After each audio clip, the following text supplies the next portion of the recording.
What you are about to hear is an excerpt from Prime On Demand, a Transformers podcast available on iTunes, Stitcher, or primeondemand.com. This is from episode 2.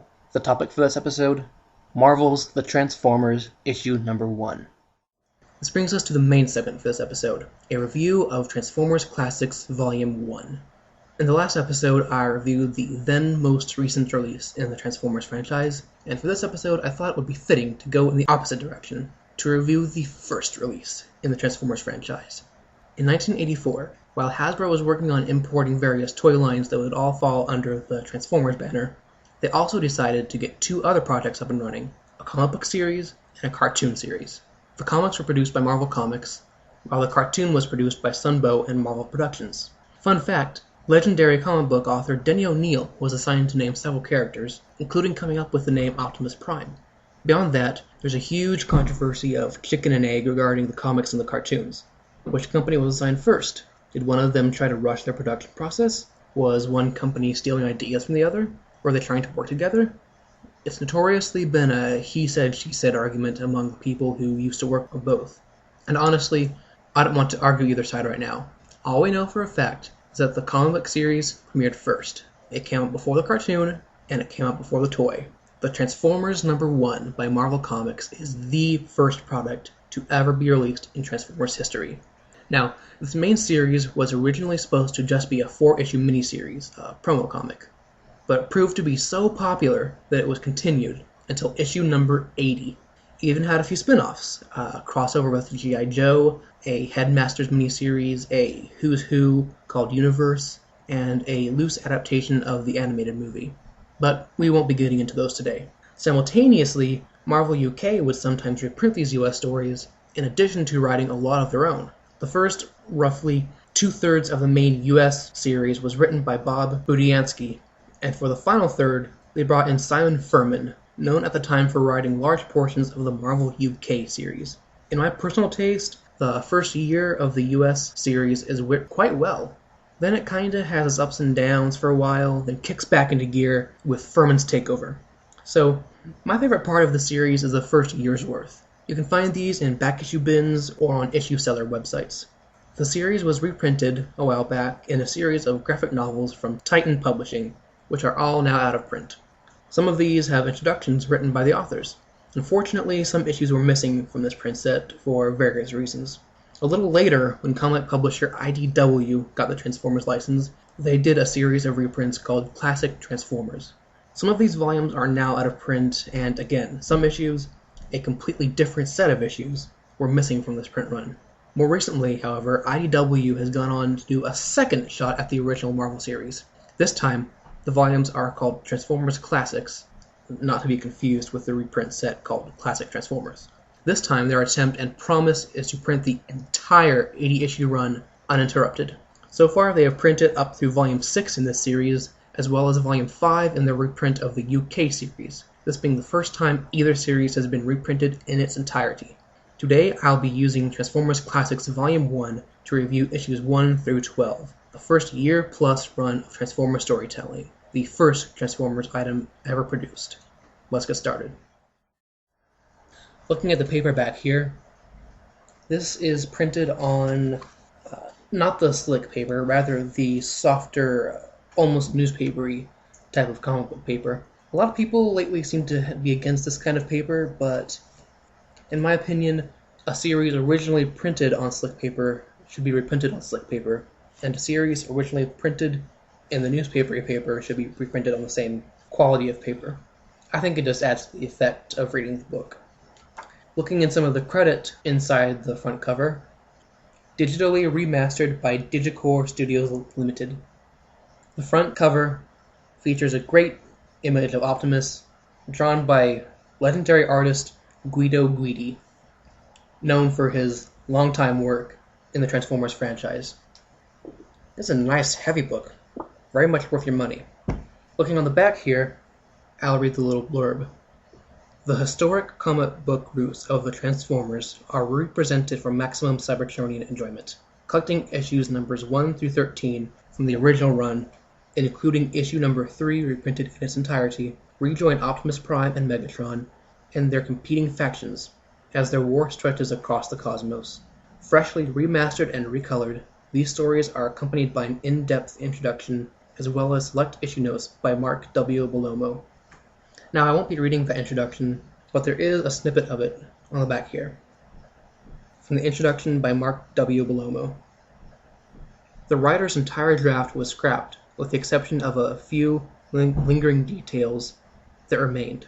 The most important of these details, the heroic Autobots' noble leader, was named Optimus Prime. And of course, in that snippet, Mr. Bellomo is speaking about Denny O'Neil, as I said earlier.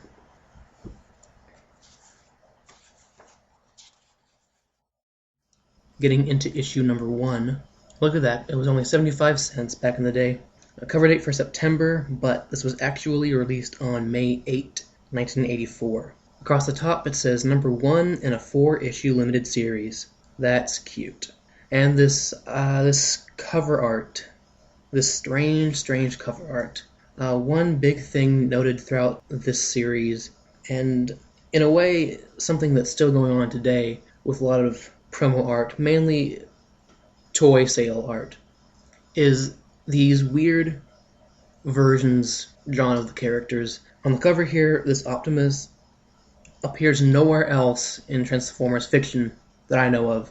It kind of resembles the toy. It vaguely resembles the character design, but I have no idea where this came from. And things like this happen over and over throughout this series and occasionally in series after this. And these two people on the left side of the This cover, is from episode 2. I have no idea who they're The supposed to topic be. for this I episode, mean, it's I assume Generation father and 1, son, but More this Than kid Meets is the way Eye, too young to be Part 1. Buster. And I don't remember this dad smiling like this anywhere in the book. And another point is scale. Now, this is not something unique to this series. Again, the whole scale issue is something that runs throughout Transformers. I mean, look at Optimus here. Imagine this thing turning into a truck. Now, look at the road there, and that bridge, and the couple of cars you see there. This guy is way too big. He's holding one of the planes in his hand, Laserbeak flying past him, and someone who looks like Gears, I guess, is flying and shooting lasers for some reason. Better than this design of Optimus is the Optimus in the top left corner. Of course, in this edition, the Marvel logo is taken out, but they still left a little tradition of Marvel popping in one of the characters in the corner, as they often do with Spider-Man. And this looks to be the character design model sheet for Optimus, but it looks so much better than the painting that they ended up using for the whole cover. Just a few things I would like to read from tfwiki.net regarding this issue.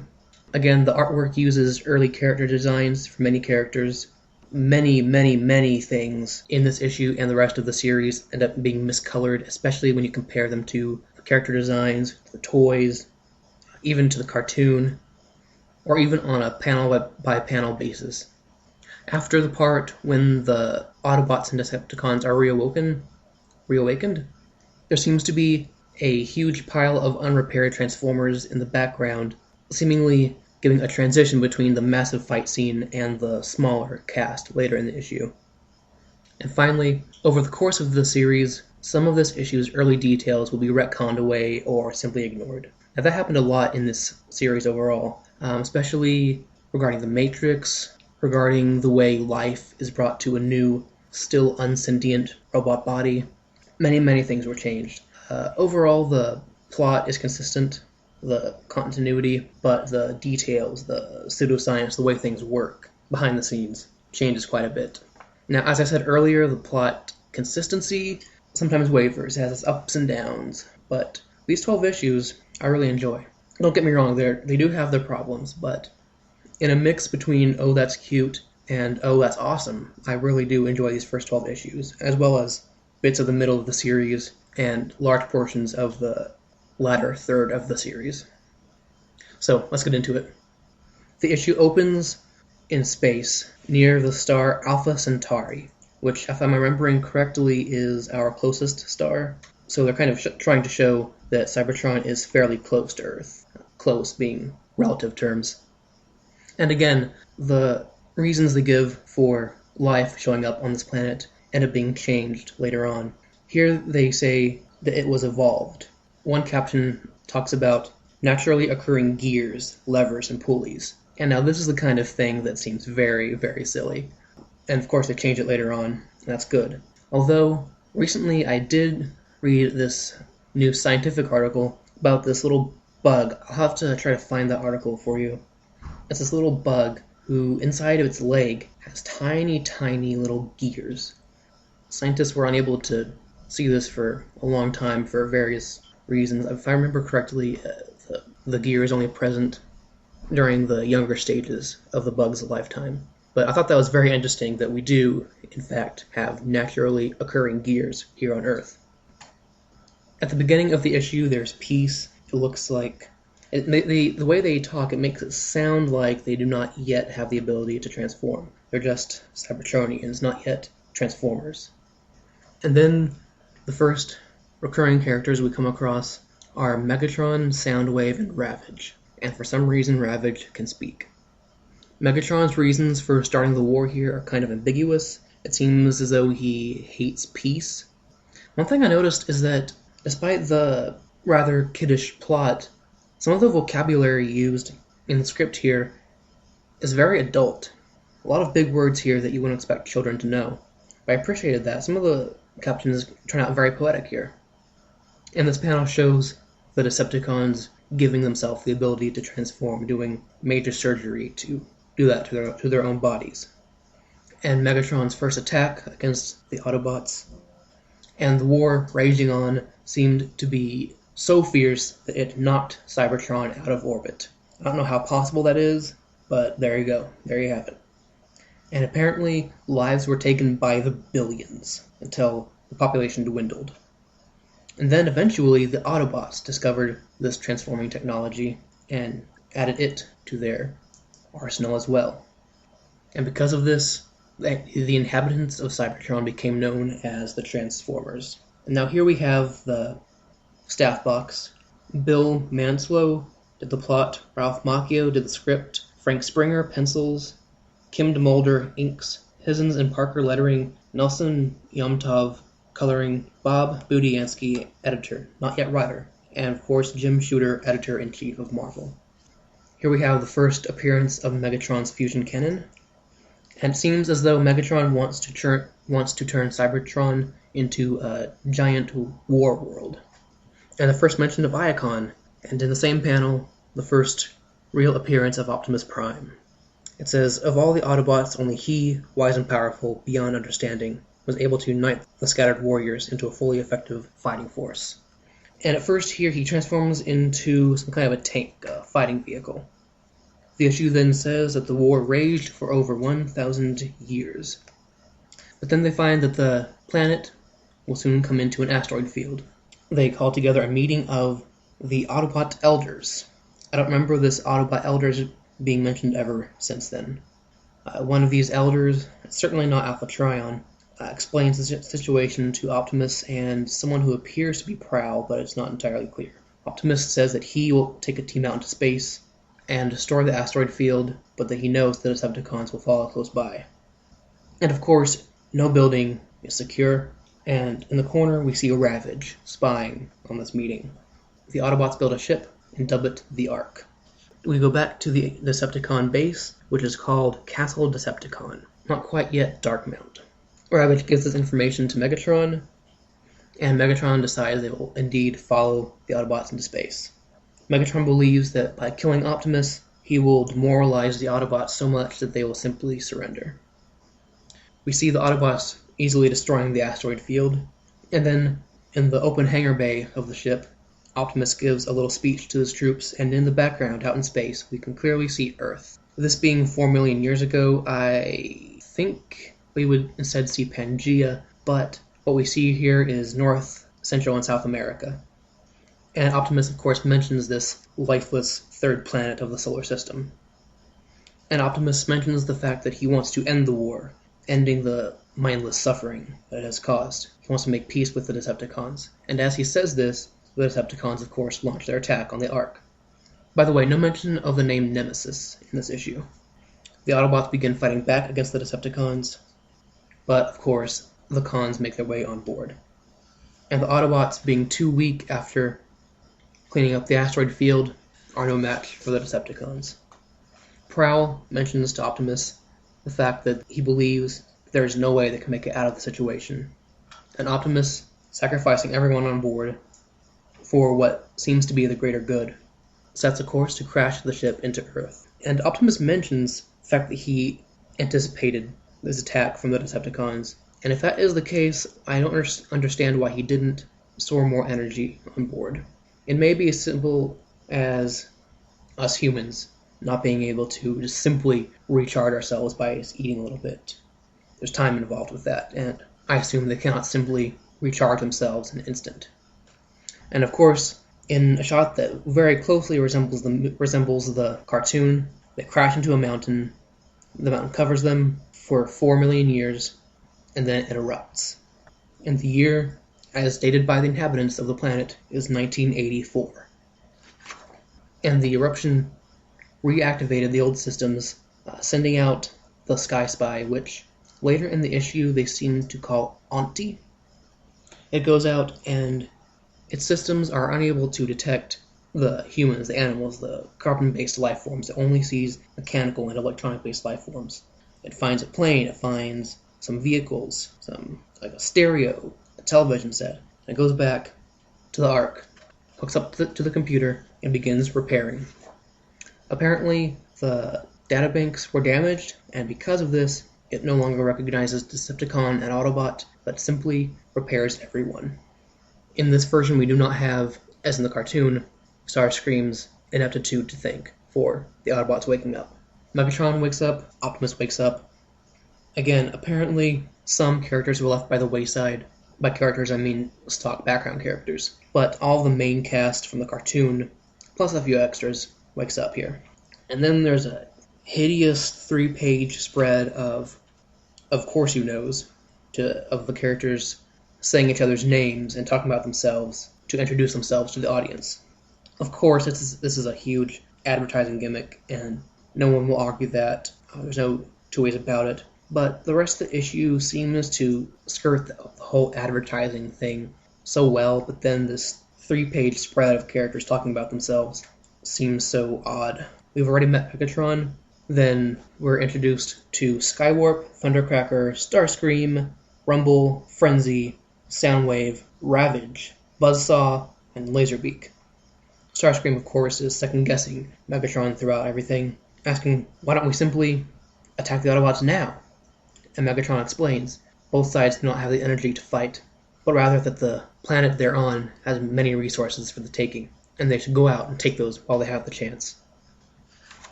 We then get the Autobots introduction, with Optimus taking a roll call, and we are introduced to Ironhide and his horrible design, Huffer, Bumblebee, Sunstreaker, Cliffjumper, Brawn, Sideswipe, Mirage, Bluestreak, Prowl, Jazz, Hound, Windcharger, Gears, Ratchet, Wheeljack, and Trailbreaker.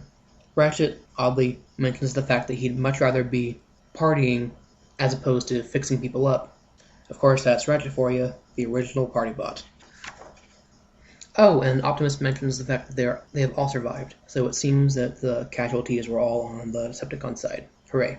They agree that they need to get the ship repaired, but at the same time, they need to do a little recon on the planet. So the Sky Spy, Auntie, transmits images to the screens, and of course they still mistake Earth's vehicles for being Earth's inhabitants. And they stare at the television screen, or the monitor, for hours on end, very closely imitating humans. And Optimus realizes that even though they have unknowingly mistaken the wrong things for the actual life forms, they have unleashed the Decepticon scourge onto this planet, and they must stop it. So in the next scene, we see Buster Witwicky for the first time. I don't know why they changed his name from Buster to Spike, or from Spike to Buster. Although Spike Witwicky does come in later in the series. And his dad's a mechanic, and his dad wants him to work on cars with him so he can get a steady job.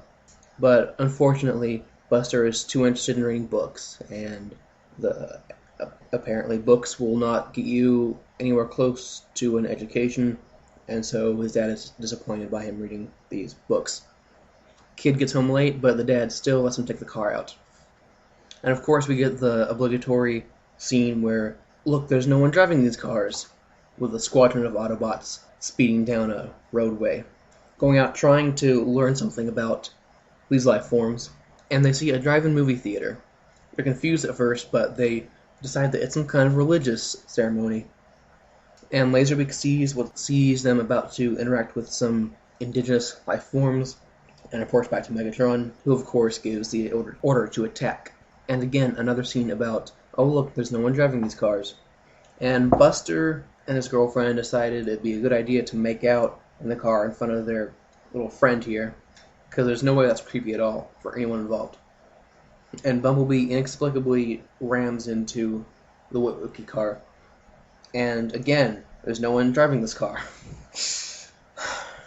And then the Decepticon Seekers attack, although they are not yet called Seekers. And for some reason they don't attack the Autobots just sitting there, who clearly have the Autobot logos all over them. They start attacking random cars. Which I guess, Decepticons, carnage, all that. But at the same time, I think they would target the small, clustered, concentrated group of enemies right there. And Buster hears this little Volkswagen cry out in pain, and quickly jumps to the conclusion that it is, in fact, a car crying out in pain, and not just some sound heard somewhere else. Which I would think that a normal person would believe the latter of those two, that he just misheard something instead of jumping to the conclusion of aliens. And the Autobots stand around here, wondering why these cars aren't moving or defending themselves. Oh, here's a nice little bit. Starscream is trying to kill Cliffjumper. I don't think the writers of Prime intended that little reference, but it did make me chuckle, reading this again after seeing Prime all the way through. And in this fight scene, also in the little roll call scene earlier, but in this fight scene, they talk a lot about the Autobots and their individualized powers, which came into play later in, which episode was it? Changing Gears, the G1 episode, when they address the fact that each Cybertronian has special, unique abilities and powers. Some of them ended up being really weird, though. For example, Cliffjumper and his glass gas gun, and Ironhide's obsession with liquids. Although, you have to admit some of them did turn out cool, like Skywarp teleporting, and Starscream's null rays. I guess the Decepticons got the long end of the stick there. And during the fighting, Prowl realizes that his logic circuits were originally in error. Some of this clunky robot dialogue eventually faded out later on in the series, but a lot of this ended up not being used in the cartoon, which I think is one of the things that contributed to making the cartoon a step above the comic. But as I was saying, Prowl realizes that those little tiny things running out of the cars are humans, that they are alive and sentient, and that the cars are not. And as strange as that might seem, they have to protect the humans, these strange-looking creatures. Although the humans are, forgive me, humanoid, as are the Autobots. And, we can look at the Autobots and understand that they are some kind of life form. They're humanoid. So I don't think it'd be much of a stretch for an Autobot to see a human and understand that they are a being also. But again, nitpicking the dialogue here, I guess. The Autobots just transform and just go into battle when the Decepticons attack here. And it makes sense because lives are at stake, and they need to get stuff done. But we can see at this point there is no disguise protocol as created in IDW. And of course, I didn't expect that, but in the comic, as in the cartoon, both sides are much more willing to quickly reveal themselves to anyone watching. And it seems as the Autobots were fighting the Decepticons, and when they came to the realization that the humans were in fact the indigenous life forms, that gave the humans enough time to get away. So Prowl decides that they will all go back and report this information to Optimus, and that it must be done in person because the Decepticons can hack into their radio feed. And they just outright assume that Bumblebee somehow got to safety without checking on him. I understand they have to get to safety themselves, but at the same time, I feel like one of them at least should have stayed behind to try to look for Bumblebee. And Buster, inexplicably for some reason, decides to do something that, as far as he knows, is stealing someone's car. stealing this little Volkswagen with no key or ignition or gas pedal. It just chugs along, and he just directs it where to go, and gets back to his house. And his house here looks remarkably a lot like the Witwicky house in the live-action movies. It's night, the garage is open, he's working on Bumblebee, and the dad sees the light on, and comes in, and he says, "Son, I'm so proud of you for finally giving up books and working on cars." And the kid's like, "Dad, this car's alive." And Bumblebee, this is so creepy, he says, "Help me, please, I'm dying." Next, "Hey buddy, can you spare some fuel?" So overall, a good first issue for this series.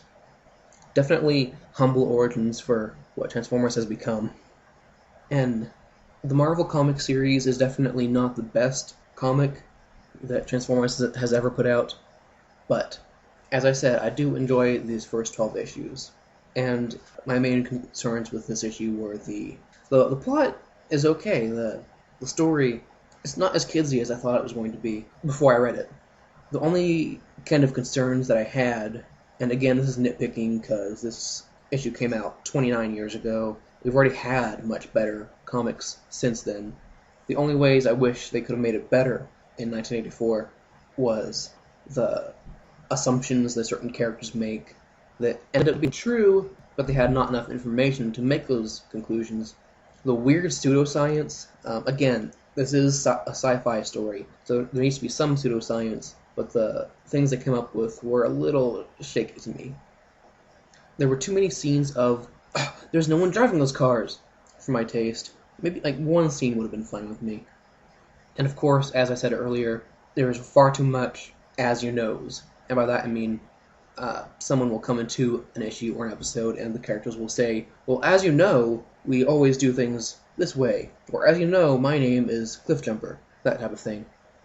It seems that they wake up on Earth about halfway through this issue. If they were going to give it the number of pages that they did, I wish that they would have taken more time on Cybertron out in space. This seems to be a common complaint throughout all versions of Transformers, that being that they spend more time developing the story pre-crashing on Earth.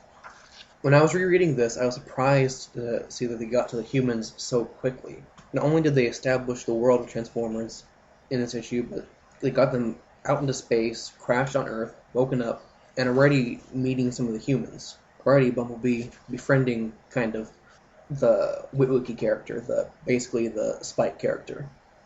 They did a lot in this issue. This was, honestly, there's a lot of plot packed in here compared to today's issues. I guess this gets into comic book decompression, which ends up with modern day stories telling essentially less plot, but at the same time giving the characters and the story more room to breathe. Better writing, better art, and, in my opinion, giving more care and attention to each scene, which, yes, does end up leading to less story being told in a single issue when compared to several decades ago, but it's really an issue of quantity and quality. In general, modern-day comic stories tend to be better, I think, but one thing that did impress me was how much they packed into this issue. In retrospect, that's probably because of the fact that they went into this believing that it would only last 4 issues, and they wanted to get this promo comic out there and done with, I imagine. But as we all know, it went for far more longer than that, and the story is still going. This has been an excerpt from Prime On Demand, a Transformers podcast. For full episodes, go to iTunes, Stitcher, or primeondemand.com.